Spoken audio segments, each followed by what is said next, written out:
एक बार किसी शायर से किसी शख्स ने पूछा कि एक बार एक शायर से किसी शख्स ने पूछा, जनाब सच्चे प्यार की पहचान क्या?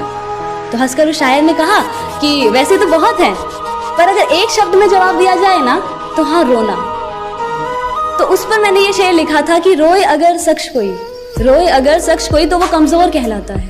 कौन जाने इस दुनिया में कोई किसी के लिए क्यों रोता है।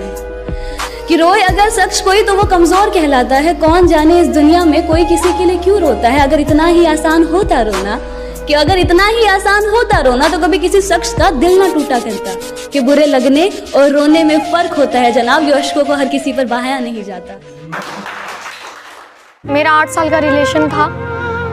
पता नहीं सर क्या हुआ, एक्चुअली मेरे पापा एक्सपायर हो गए बीच में। तो उसने कहा कि 6 महीने में ये कहा कि मुझे अभी शादी करनी है। सर उस टाइम मैं स्टैंड नहीं करती थी। किस मुंह से मैं अपनी मम्मी को ये बोलूं कि मुझे इस लड़के से शादी करनी है। और सर गांव में रह के सर ऐसे लव मैरिज करना बहुत बड़ी बात है।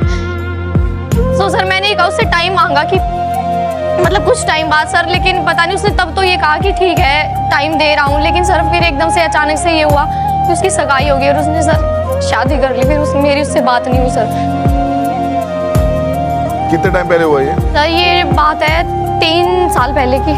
अब 3 साल पहले 19 साल की थी, उससे पहले 8 साल आपका चला, 11 साल की उम्र से। 8th क्लास से था सर मेरा। वो आदत बनती है ना सर, वो एक कुत्ते को पालते हैं ना सर, कुत्ते से भी लगाव हो जाता है। तो सर मैं तो इंसान हूँ और मुझे इससे इतना लगाव हो गया सर, इतना लगाव हो गया कि सर बस